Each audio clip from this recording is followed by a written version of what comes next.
Hi, Dr. Messenger here. Thanks for tuning in. Today I'm going to talk about self-nurturing. No matter what's going on in your life, it's essential to nourish yourself. You need to nourish yourself on all levels of your being, your body, your mind, and your spirit.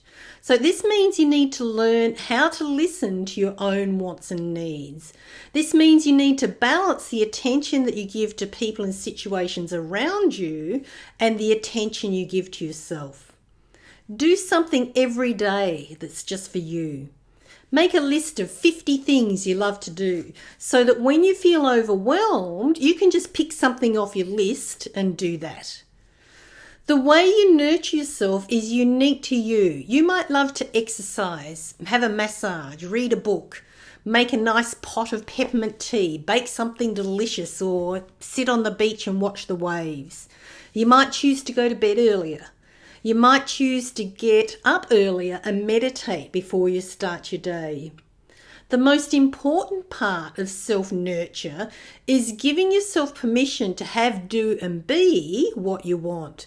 Give yourself permission to make healthy choices that take you closer to what you want and further away from what you don't want. Maintaining a daily ritual of self-nurture will help you on all levels. It will help you feel better, do better, decide better, and be better. Put your own well-being at the front of your life. Make decisions in accordance with your personal wants, needs, and life purpose. Immediately address any depletion you might be feeling.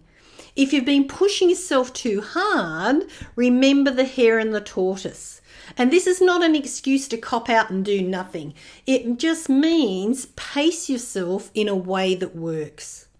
Only you can get yourself over your own finish line.